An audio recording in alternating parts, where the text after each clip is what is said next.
issue that I'm having. USA created the game of basketball. We're always supposed to be the leader of basketball.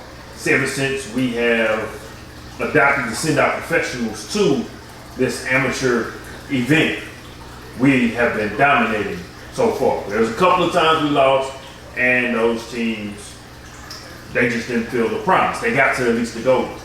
What I'm seeing right now is I don't see these guys making it to that gold game of what's going on because they aren't playing defense. They're trying to do the 3-and-D they learned in the NBA or they've been doing all their lives. And these other world countries are playing full-on basketball. These boys are moving, cutting, shooting, doing whatever it takes. Do you think, though, it's because they've had longer to play with one another since they started at a younger age, turn professional? You know what I'm saying? For example, if you look at Luka Doncic, you know what I'm saying? If you look at, what's the name that's in Denver? Okay. Joker. You know, you look at Giannis. You know what I'm saying? The international players are the ones that are really, like if you put those three, just take the three international players and create a super team in the NBA. Who could beat Giannis, Joker, and Jokic?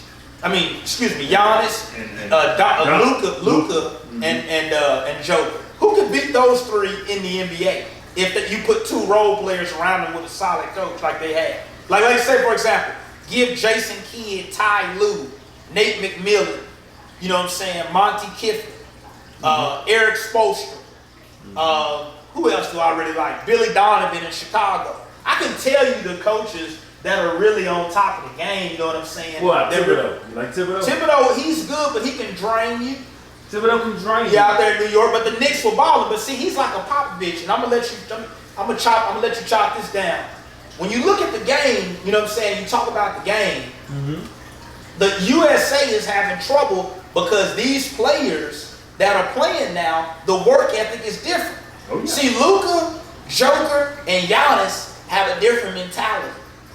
Yeah. I'm going to say this. They came in younger. They seem more mature than most of the players in the league, but they're young. Have you ever noticed that? I didn't know. Joker lost his temper one time.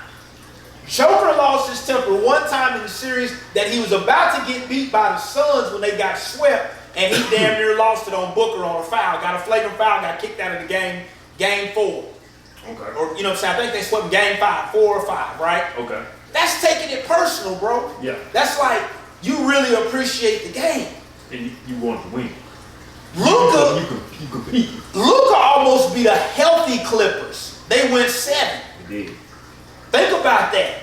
They did. And then Giannis won it. Giannis won it all. Right. So everybody says, well, Harden and Kyrie were hurt. We never have thought of Middleton as a Kyrie. No. Right? No. We never have thought of Drew Holiday as a James Harden. No. They never have gotten that respect. No. Well, people in the league, my boy Steven Jackson, shout out to Sam Jack, you know what I'm saying, H-Town, you know what I'm saying, we'll call it Beaumont, you know, Port Arthur, we already know.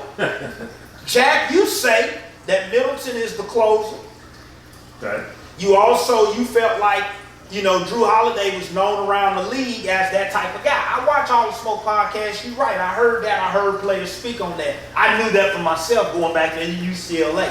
You know what I'm saying, Cali's had a lot of talent that's come out of there that's been able to do it. Definitely UCLA. But UCLA has definitely had them boys. And Drew Holiday was a solid player.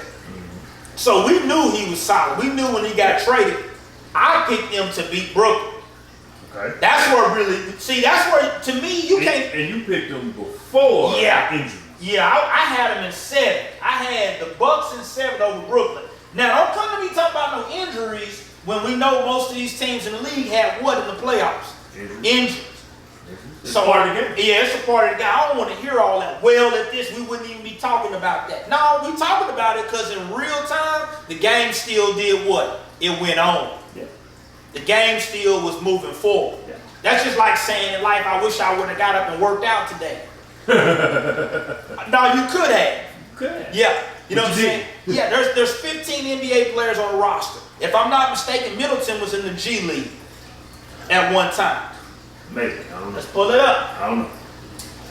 Check it out. Middleton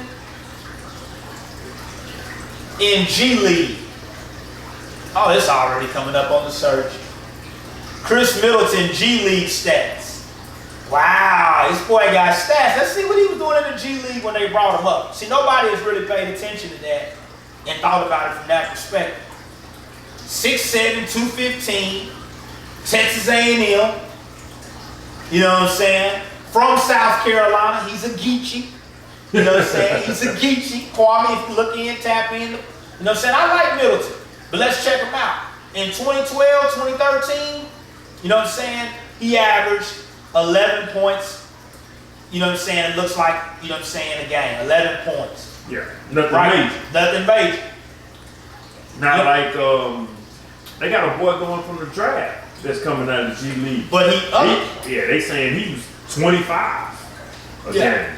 Can't think of his name. I got to look at the draft people's. you know what I'm saying? But he increased. I think he got to a point where it's showing now, you know what I'm saying, where, you know, we're looking at so he didn't start off even a player in the G League who was just roasting boys. Mm-hmm. He progressed. So when you say that Milwaukee is a super team, there's no way you can say Milwaukee is a super team. Mm-hmm. Mm. Nah, they put their team together.